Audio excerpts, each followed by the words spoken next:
एक देश गुलाम होता है तो वो देश आज़ाद हो जाता है, क्योंकि उस देश को गुलाम एक देश बनाता है। अंततः वो एक गुलाम देश एक देश से आज़ाद हो जाता है। लेकिन देश के लोग शायद कभी आज़ाद नहीं होते, क्योंकि लोगों को लोग गुलाम बनाते हैं, ये कहते हुए कि अब ये देश आज़ाद है, हमारा देश आज़ाद है। हम तरह तरह के जश्न मनाते हैं इस आज़ादी को याद रखने के लिए, ये एहसास करने के लिए। लेकिन ये देश की आज़ादी है, लोगों को आज़ाद नहीं होने देते हम। कभी अपनी ताकत से कुछ कमजोर लोगों को, कभी ऊंची जाति के नाम पर छोटी जाति वालों को, कभी धर्मों के नाम पर, कभी पूंजी के नाम पर, कभी शहर गांव के नाम पर, कभी पढ़े लिखे और बिना पढ़े लिखे के नाम पर, तमाम तरह से लोगों को गुलाम बनाए रखने की कोशिश करते हैं और एक हद तक सफल होते हैं। तो हर आदमी को, हर व्यक्ति को अपनी आज़ादी के लिए एक और लड़ाई लड़नी होती है, ताकि वो उस आज़ाद देश में खुद को आज़ाद महसूस कर सके। वही लड़ाई शहरी शरीफ में सुशांत लड़ रहा है। तो क्या वो आज़ाद हो पाएगा? क्या लोग उसे आज़ाद करने के इच्छुक होंगे, या उस जगह से निकाल बाहर करने को, ताकि आवाज उठाने वाला ये शख्स चला जाए और बाकी लोग जो उनके कहे में रहे, हाँ में हाँ मिलाए, उन्हें ठीक से गुलाम बनाकर रखा जा सके। शहरी शरीफ में यही सब कवायद करती हुई एग्जीक्यूटिव डायरेक्टर्स और उनके जुड़े हुए लोग यही सब कोशिश कर रहे हैं। सुशांत जूझ रहा है। तो अब तक यहां तक आ चुकी है बात की जब किसी और तरह से सक्सेस नहीं हुई डॉक्टर जैन और ये एग्जीक्यूटिव भी, तो यही कह दिया कि हम संस्था को बंद कर देंगे। वो तो उस एग्जीक्यूटिव मीटिंग में जाने कैसे हिम्मत जुटाकर सुशांत ने बोल ही दिया कि क्यों कर देंगे बंद। और उस प्रेसिडेंट को, अध्यक्ष को कहना पड़ा कि चलिए आप कोशिश करिए। कैसे करेगा सुशांत कोशिश? कोई डेजिग्नेशन नहीं, कोई सपोर्ट नहीं, लेकिन लड़ाई जारी रहेगी। तो शहरी शरीफ के इस हिस्से में वो हिस्सा हम सामने रखेंगे जिसमें एक कठपुतली अध्यक्ष और उसकी निष्क्रियता या सक्रियता तो ऐसी कि जिस पे बार बार सवाल उठाए जा सके।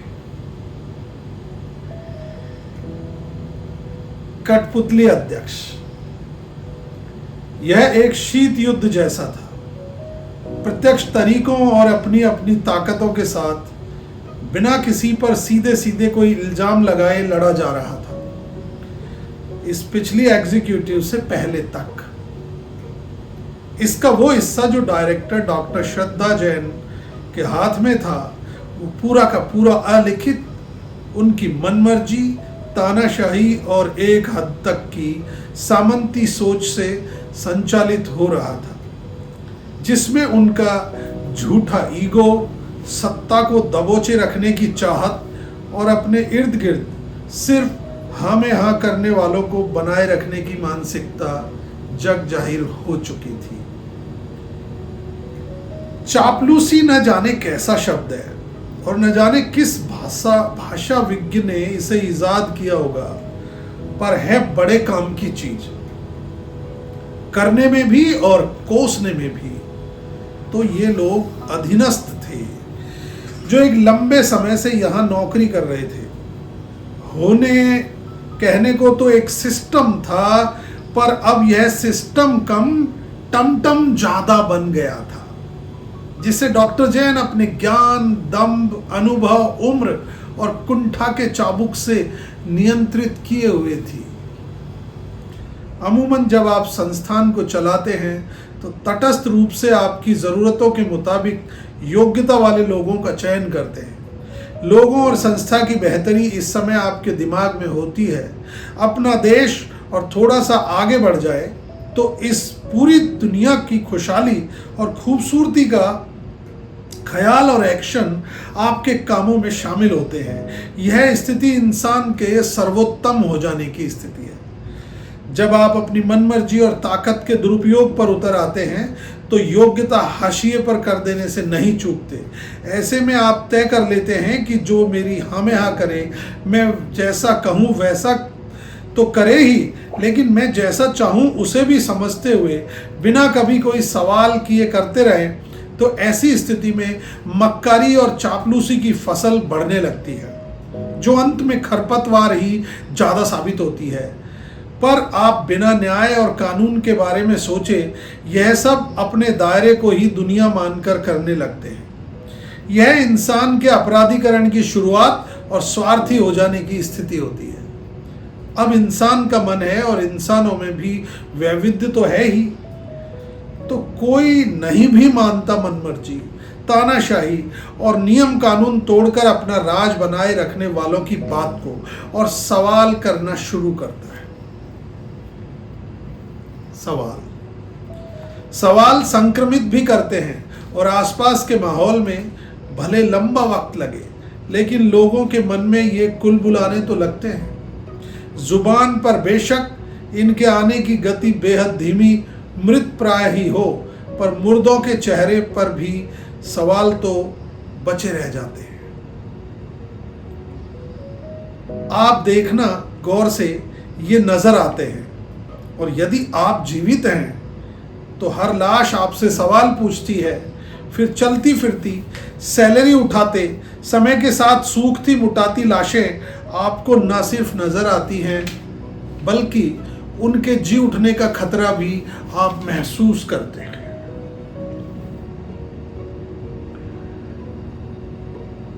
आप जब संस्था में मूल्यों पर बनी व्यवस्थाओं को तोड़ते हैं, उसी वक्त इस देश की व्यवस्थाओं को भी चोट तो पहुंचा ही रहे होते हैं। और किसी से भी पूछ लो, इस देश में तो अभी तक लोकतांत्रिक संवैधानिक व्यवस्था ही है, पर जब कुर्सी से चिपके रहने और लोगों से भय खाने की आपकी मानसिकता बन जाती है, तब आप ऐसी हरकत भी करते हैं जिसमें आप सभी नियम कायदों को धता बताते हुए, लोगों को एकमात्र मशीनी पुर्जा समझते हुए क्रूरतापूर्ण व्यवहार पर उतर आते हैं, उनकी संभावनाओं को खाने लगते हैं और अपने ही खून, रिश्तों और बेहद नज़दीकी जन को अयोग्यताओं के बावजूद भी चुन लेते हैं।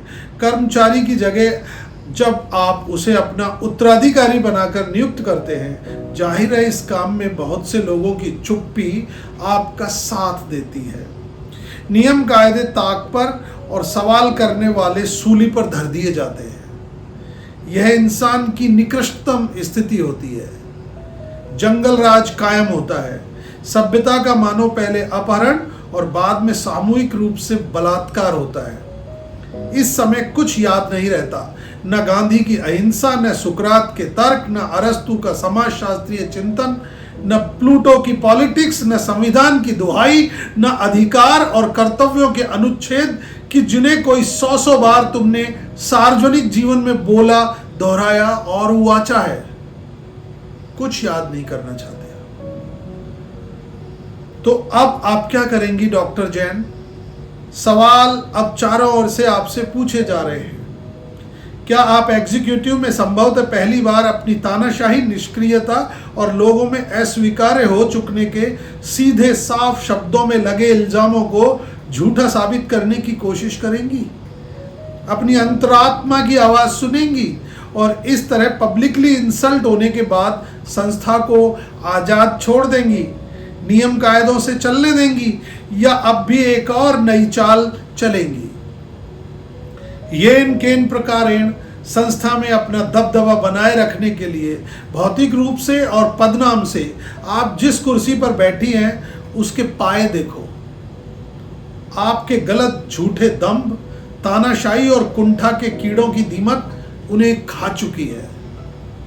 एग्जीक्यूटिव के एक जने ने जब मैं अपनी शिकायती चिट्ठी के सिलसिले में उनके अपार्टमेंट के हाई क्लास फ्लैट में मिला था, कहा था, यार ये औरत नहीं छोड़ने वाली कुर्सी, हो सके तो तुम अपने को बचाओ। नाम लूं मैं उस शख्स का? नहीं लूंगा। तुम्हें जरूर सुनाई दे रहा होगा। मुझे सब याद था, लोगों के शब्द भी और उनकी फितरत भी। इस एग्जीक्यूटिव के अगले ही दिन मैं जानता था डॉक्टर जैन को कल की बात से झटका तो लगा है। ऑफिस पहुंचते ही स्टाफ के और लोगों ने भी आकर मुझे कई बार कहा, कल आपने अच्छा किया। कल तो श्रद्धा जी के बारे में सारा कुछ लोगों के सामने रख ही दिया, वे एक्सपोज हो गई हैं। रामकिशन ने सुबह की चाय देते समय चाय का गिलास मेरी टेबल पर रखा और चश्मे के पीछे से मुस्कुराती हुई आंखों से मानो मुझे चूम ही लिया था। मैं उनकी तरफ देखने लगा तो वो बोले, कल तो संस्था को आपने बंद होने से बचा लिया। अरे रामकिशन जी, मैंने तो बस वो कहा जो वास्तविक स्थिति है। नहीं सर, वास्तविक स्थिति को रखने की हिम्मत ही चाहिए। जब बात अपने अधिकारों और हक की हो तो हम सबको एकजुट होकर बोलना, लड़ना ही चाहिए। बिल्कुल सर। अब कभी बात हुई संस्था को बंद करने की तो हम आवाज उठाएंगे। उनके जोश ने मुझ में ताकत भर दी। मैंने कहा, पर अब डॉक्टर जैन फिर से कोई दांव तो नहीं खेलेंगी? वो भी तो पिछले 20 साल से जानते हैं डॉक्टर जैन को, तो पूरे भरोसे के साथ बोलते हुए चले गए, हाँ वो तो है। मुस्कुराते हुए बहुत नरम और अफसोसजनक लहजे में कह गए, डोकरी मानेगी नहीं। आज शाम को ही मैंने एक स्थानीय किंतु राज्य की सबसे बड़ी फंडिंग एजेंसी में एक दोस्त को फोन लगाया। ये दोस्त इसी संस्था में काम करके गया था। किताब के पन्नों और जिल्द सी थी हमारी दोस्ती।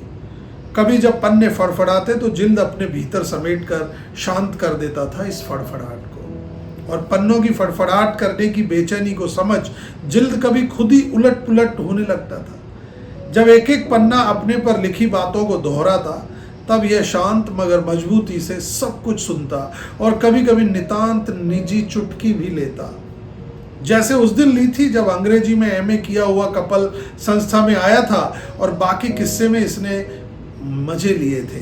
सुशांत के और डॉक्टर जैन की चुटकी ली थी। कल एग्जीक्यूटिव में हुई सारी भसड़ मैंने इसको संक्षेप और विस्तार में सुनाते हुए कहा कि यार वो एजुकेशन प्रोग्राम की हेड है ना, सुमंगला, क्या मैं उनसे बात करूं क्या कि वे अभी संस्था को कुछ काम दे? हाँ, पर वो श्रद्धा जी के रहते हुए तो ऐसा नहीं करेगी। जानता हूं यार, पर मुझे भी तो वो जानती है, थोड़ा पसंद भी करती है, तो क्या मिलकर उन्हें सारी स्थिति बताना ठीक रहेगा? उसने कहा, देख ले, तू फोन कर ले और बात कर ले। कौन सा समय सही रहेगा यार? मैं कोई रिस्क नहीं लेना चाहता था, किसी के मूड को खराब करने का, और फूंक फूंक कर ही कदम रख रहा था, इसलिए सारी बारीकियों पर कौंच कौंच कर उससे पूछता रहा। अब तू सारे सवाल मुझसे ही करेगा क्या? तू कर ले एक बार बात यार। उसने फोन रख दिया और मैंने बिना पल गंवाए सुमंगला को फोन लगा दिया, जो राज्य की शिक्षा में अपने अनुभव और ओहदे के मुताबिक काम कर रही थी। फोन पर 3-4 बार रिंग गई कि उधर से आवाज आई, हाय सुशांत, हाउ आर यू। मैं अच्छा हूं कहते हुए मैंने उन्हें जल्दी जल्दी सारी बात संक्षेप में बताते हुए आगे काम के लिए मांग की। वो तुरंत सारी बातों का बेहद पॉजिटिव जवाब देती हुई संभावनाओं पर आगे काम करने को लेकर उत्साहित थी। मुझे मिलने का समय देते हुए कहा, ओके तुम कल सुबह जल्दी आ जाओ। बस एक ही नेगेटिव बात की थी सुमंगला ने, श्रद्धा जी अगर टांग अड़ाती है तो फिर कुछ नहीं किया जा सकता। पर यह नकारात्मकता ही सकारात्मकता थी। इस समय मेरा जोश बढ़ता ही जा रहा था। पहले दोस्त जितेन और बाद में सुमंगला के रेस्पॉन्स ने मानो मेरे पंख लगा दिए थे। मैंने ऑफिस में सबको यह बता देना चाहा, पर बड़ी मुश्किल से खुद को रोक लिया। आज के लिए शाम के कोई 6-7 बजे मैंने अध्यक्ष राजेश्वर को व्हाट्सएप पर एक लंबा मैसेज भेजा। संभावना से भरे इस मैसेज में सारी बात जो सुमंगला से हुई थी वो और कल ही हुई एग्जीक्यूटिव में मुझे अध्यक्ष द्वारा की गई अपेक्षाओं और उम्मीदों सब कुछ की दस्तक थी। मैसेज की 2 ब्लैक लाइनों ने बता दिया था कि मैसेज अध्यक्ष के व्हाट्सएप पर पहुंच चुका था। कोई 100 बार मैंने देखा होगा। उनके व्हाट्सएप पर अगले 3 दिन बाद मेरे मैसेज की दोनों लाइनें ब्लैक से ब्लू हुई थी। मतलब अध्यक्ष ने मैसेज पढ़ लिया था। मेरी संस्था की और बाकी और भी बहुत से लोगों की जिंदगी, रोजगार और संभावनाओं से लबरेज इस मैसेज को पूरे 3 दिन बाद पढ़कर अध्यक्ष राजेश्वर ने यह मैसेज दे दिया था कि वह व्यक्ति संस्था और हम लोगों के प्रति कितना जिम्मेदार, जवाबदेह है, और संवेदनशीलता की व्यवहारिक बात तो अभी छोड़ ही दीजिए।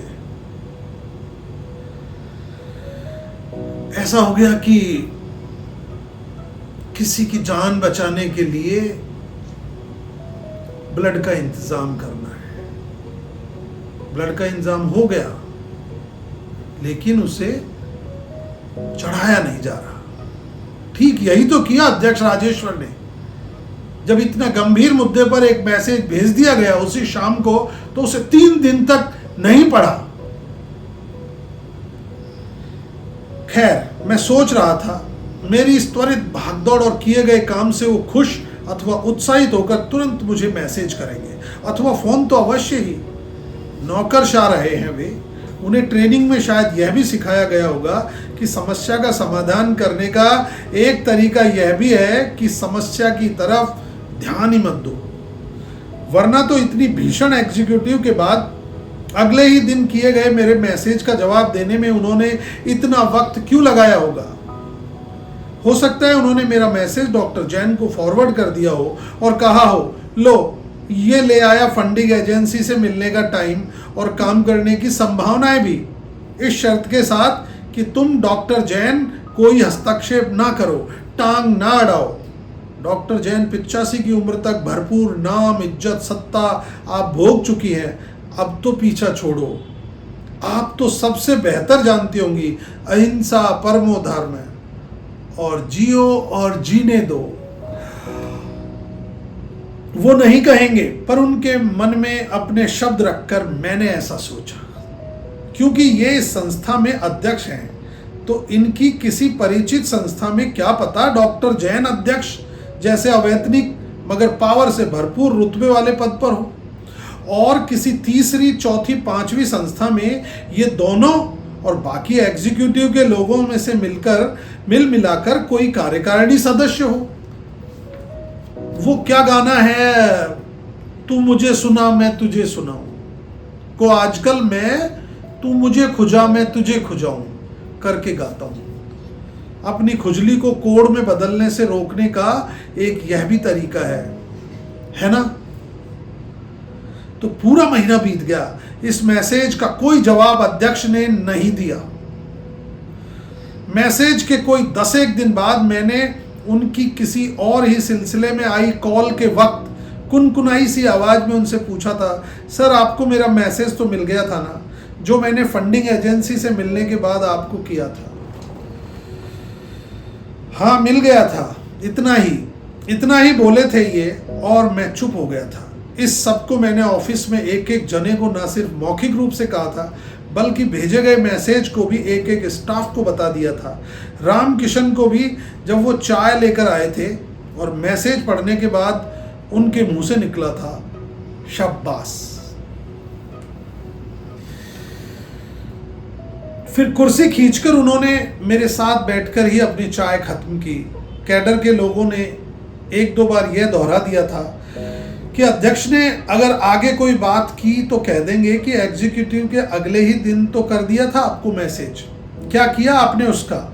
लगभग महीना होने को आया था, न अध्यक्ष न डायरेक्टर डॉक्टर जैन ही ऑफिस आ रहे थे। सैलरी के चेक बनकर गिरधारी उनके घर ले गया था और उस पर साइन कर दिए थे। लोगों की सैलरी उनके खातों में आ गई थी, कॉर्पस राशि के ब्याज से मिले पैसों से, और कहने को अब भी एक दो प्रोजेक्ट चल रहे थे जिनसे कोई 10% खर्चे की राशि मिल जाती थी, और यह क्रम पिछले कोई 8-10 सालों से चल रहा है। यह जो महीने के अंत में और अगले महीने की शुरुआत में लोगों के खाते में जो सैलरी स्वरूपा राशि आ जाती है ना, तो इससे भी लोगों को अपने आसपास हो रहे शोषण, गैर बराबरी और भाई भतीजावाद पर सवाल उठाने की जरूरत ही महसूस नहीं होती।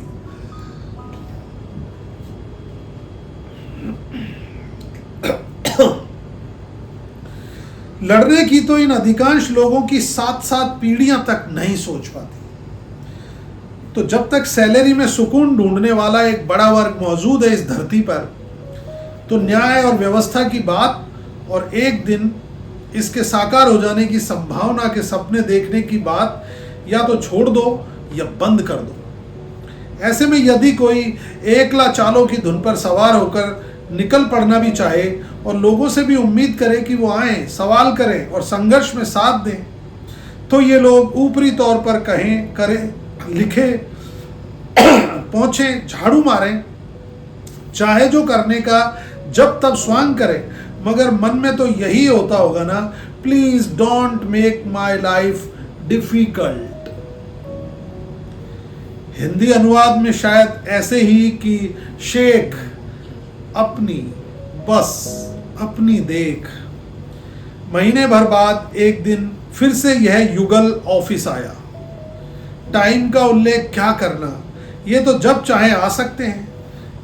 बस एक पद इन्हें मिला है जिसे अब तो इन्होंने ले ही लिया है, कहना अधिक उचित होगा। तो पद के मद में और कॉर्पस मनी की जद में आकर ही ये सब जब तब यहां मानो विचरण वन विहार को आते हों तो आए। मेरा कमरा ऑफिस के शुरुआत में ही पड़ता था। यह इस भवन का सबसे बड़ा कमरा था। इस कमरे के दरवाजे के साथ ही दरवाजा था उस कमरे का जिसमें डायरेक्टर डॉक्टर जैन अभी बैठ रही थी। इनके कमरे का एक और दरवाजा भीतर गैलरी में खुलता था और मेरे कमरे का भी आगे निकास इस गैलरी से ही होता था। अक्सर कोई भी ऑफिस में आता आगंतुक या खुद डायरेक्टर मेरे कक्ष में प्रवेश कर आगे गैलरी के दरवाजे से डायरेक्टर के कमरे में घुसते थे। जब डॉक्टर जैन मेरे कमरे में घुसती तो सुबह अक्सर ही हम 3-4 लोग वहां अपनी टेबल पर होते थे। डॉक्टर जैन के कक्ष में प्रवेश करते ही हम जल्दी जल्दी अपनी कुर्सियों से उठ खड़े हो उन्हें नमस्ते करते। वे मुस्कुराहट से लबरेज हो नमस्ते नमस्ते बोलती हुई अपने कमरे में घुस जाती थी। हम लोगों का उठना, हड़बड़ी दिखाते हुए उठना और चेहरे पर सुबह सुबह की ताजगी और मानो उनके आने से उपजी हो उस मुस्कान से इनका स्वागत करते। आज मुझे लग रहा है ये हमारा नमस्ते भी अपने सम्मान में किसी सलामी की तरह लेते थे। पहले वाकई सम्मान ही था, पर इनके कर्म और इरादों को जब से समझा है, यह या तो औपचारिकतावश या छोटे मोटे डर के वशीभूत ही होता। वैसे अनकहा प्रोटोकॉल तो यह था ही, लेकिन मैंने जब भी इन्हें नमस्ते कहा तो नमस्ते के भरपूर जीवंत एहसास के साथ कि आप हैं, मैं आपको स्वीकार करता हूँ। और आज जब हालात बदल चुके हैं तब भी नमस्ते इसीलिए बोलता हूँ इनसे कि आप हैं, मैं भी हूं, मैं आपको स्वीकारता हूं और मेरे होने को आप भी स्वीकार करें। पर ये अब वो रूढ़िवादी क्रूर सत्ताखोर सामंत ही तो बनते जा रहे थे जो आम लोगों को उनके होने को कब स्वीकार करते थे। उनके सम्मान की बात तो सोचना भी मत। तो आज ये दोनों ही मेरे कमरे से ऑफिस में नहीं घुसे, बाहर ही मेरे दरवाजे से लगते अपने कमरे के दरवाजे से ही कमरे में घुसे और समा गए अपनी अपनी स्थायी मानकर चल रहे कुर्सियों में। स्थायी तो सिर्फ कब्र होती है, वो भी पता नहीं, कब्र भी खोद दी जाती है ना। डॉक्टर जैन और अध्यक्ष राजेश्वर ने घंटे भर की आपस में बातचीत के बाद मीटिंग की टेबल का रुख किया और हम लोगों को भी वही बुला लिया। सामान्य सवाल करने की एक प्रैक्टिस के अभ्यस्त अध्यक्ष ने स्टाफ की ओर देखते हुए धीमे सुर में कहा, और कैसे हैं सब, क्या चल रहा है, अब कौन सा खेल खेलने वाले हैं आप यह कहने तो नहीं आए हैं कि हम दोनों ही अपना पद त्याग कर रहे हैं और अगली मीटिंग जल्द ही बुलाकर नए पदाधिकारियों का चयन कर लेंगे। बस यही सुनाने बताने आए हैं आपको। हाँ, वो बताने सुनाने ही आए थे आज, लेकिन यह सब नहीं। इतनी जवाबदेही और नैतिक हिम्मत उनमें अभी तक नहीं आ पाई थी।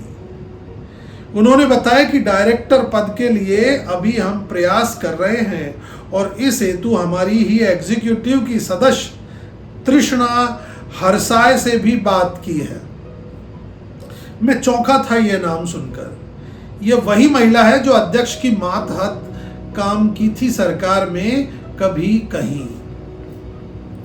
यह वही महिला है जिसे अभी कुछ समय पहले ही अध्यक्ष ने एग्जीक्यूटिव में शामिल किया है।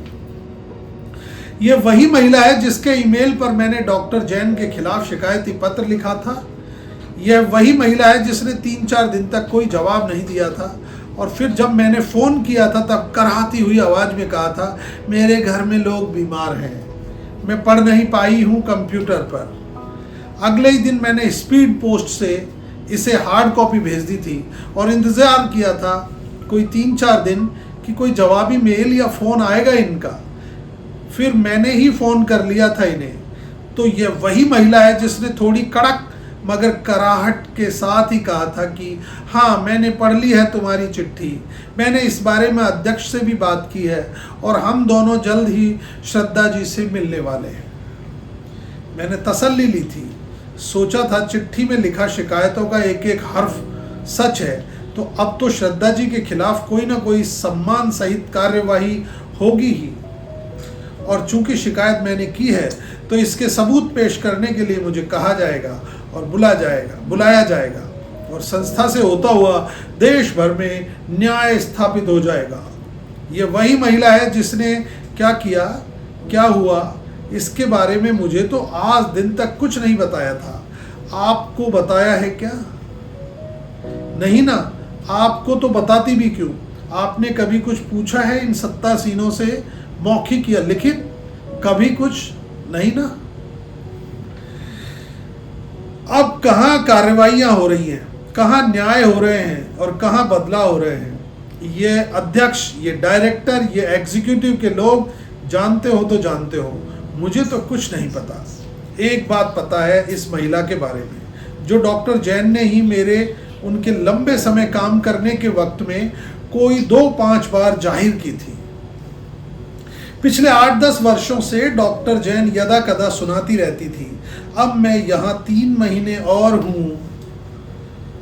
These 6 months are last for me।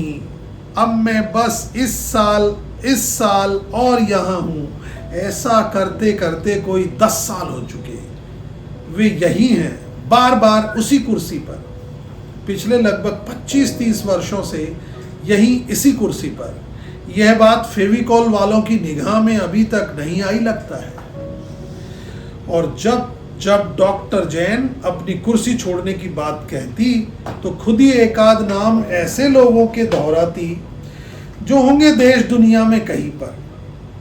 यहाँ कई लोगों में से कोई उनको नहीं जानता था और कभी किसी जानकार का नाम भूले भटके आ भी जाता तो आ जाता इस संस्था में काम न कर सकने की भारी अयोग्यताओं के साथ। अब यह डॉक्टर जैन के मन और मनमर्जी का ही विषय हो गया था कि वे सत्ता संतुलन के लिए कब कहाँ किसका नाम किस तरह उछाल दे। मुनीश के केस में भी तो यही हुआ था। एक वक्त में सार्वजनिक तौर पर उसे बेईमान, लालची और न जाने क्या क्या कहा था और खुद ही उसकी सारी नकारात्मक खूबियों के माध्यम से कुछ अलग अंदाज में मेरे विरुद्ध सफल हो सकने की जुगत में उसको संस्था का डायरेक्टर तक बना ही दिया था एक बार। तो वो ही नहीं आया। क्यों नहीं आया? जबकि खुद के आने को कंफर्मेशन भी कर चुका था, वो कंफर्म कर चुका था, उसे पता लग गया था डॉक्टर जैन की उसके बारे में क्या राय है। लेकिन वो इसलिए नहीं, वो जरूर कोई मौका देख रहा होगा कुछ और। अब तो इतना तो सोचा ही जा सकता है ना। तो डॉक्टर जैन के अनुसार भी यह वह महिला है जिसे डॉक्टर जैन इस संस्था में कभी पसंद नहीं करती थी। वो तो पिछली 7-8 साल की भसड़ में अध्यक्ष ने सही मौका ताड़ते हुए इस महिला को एग्जीक्यूटिव में एक तरह से घुसेड़ी तो दिया था। डॉक्टर जैन इस महिला को क्यों पसंद नहीं करती, इसकी अन्य वजह तो मैं नहीं जानता, लेकिन उन्हीं के शब्दों में उनकी इस महिला के साथ एक किस्म की डाह रही है। उनके मुताबिक किस्सा कुछ इस तरह है। इस संस्था का संस्थापक मिस्टर समीर बरड़िया राज्य में शिक्षा का एक बड़ा भारी प्रोजेक्ट पूरे राज्य स्तर पर चलाने के लिए जाना जाता है। उसके संपर्क में देश भर के हजारों महिला पुरुष इस दौरान आए थे। डॉक्टर जैन की मिस्टर समीर बरड़िया के साथ शिक्षा के मुद्दों पर ट्यूनिंग जग जाहिर थी। कई मौकों पर मिस्टर बरड़िया कह चुके थे और अपने अनूठे अंदाज में कह देते थे, यूं तो मैं जानता हूं 2 और 2 4 होते हैं, लेकिन श्रद्धा जी अगर कहती हैं कि 5 होते हैं तो मैं एक बार फिर से सोचता तो हूं और पाता हूं हाँ 2 और 2 वाकई 5 होते हैं। देखा, ये कॉन्फिडेंस, ये गठजोड़। इस तरह के प्रवाहमान दौर में ही तृष्णा हरसाय भी मिस्टर बरड़िया के संपर्क में आई थी और डॉक्टर जैन जिस किस्से का कई बार जिक्र कर कुछ कहना, कुछ दबाना चाहती रही थी, वो इस तरह था कि एक बार किसी बड़े भारी आयोजन के वक्त ये तीनों ही किसी दूसरे शहर में थे, कोई 2-3 दिन के लिए, और डॉक्टर जैन किसी मुद्दे पर मिस्टर समीर बरड़िया से अलग राय रखते हुए न सिर्फ नाराज हुई थी, बल्कि मिस्टर बरड़िया के लिए कुछ तेज तीखी बात भी बोल दी थी। डॉक्टर जैन और मिस्टर समीर बरड़िया के बीच के इस क्षणिक विवाद में उत्तेजित होकर तृष्णा हरसाय ने डॉक्टर जैन को कुछ बोल दिया था। इस बोले हुए में उन्होंने मिस्टर बरड़िया की बात को पुष्ट करते हुए उनका पक्ष ले लिया था। लंबी पुरानी बात है, डॉक्टर जैन के ही शब्दों में 10-10 बार सुनी हुई। क्यों सुनाती थी वो लोगों को? देखिए, सुनाती थी। ऐसा और इतना ही कुछ उन्होंने इस महिला के बारे में ज्यादा नहीं तो कोई 4-5 बार तो जिक्र किया ही था। इस समय संस्था में मेरे अलावा एक और सदस्य बचा है जो इस बात को सुनते रहे थे। एक दिन मैंने किसी संदर्भ में इस घटना का जिक्र किया तो पाया था कि यह बात उसको भी याद थी। वह तो हंस हंस के इस बात को बता रहा था और पिछले कुछ समय से तो एक बार वो यह भी कह चुका था कि मैं डरता नहीं हूँ डॉक्टर जैन से, मैं उनकी कही गई बातें सबके सामने बता सकता हूँ।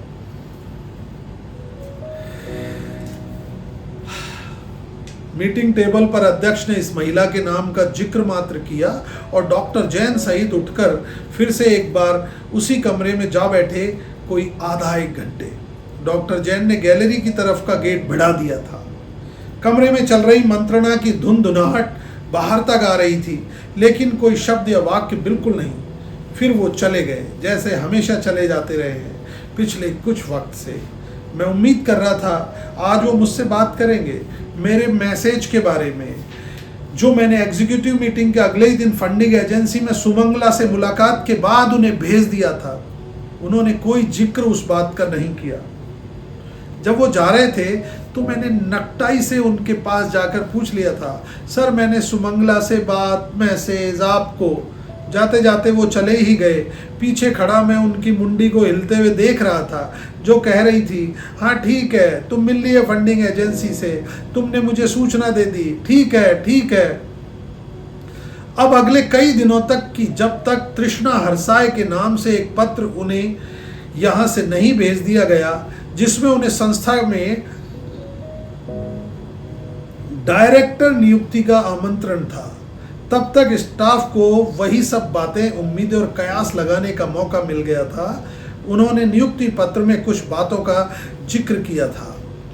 तृष्णा हरसाय आगामी 6 माह तक निदेशक का पद संभालेंगी।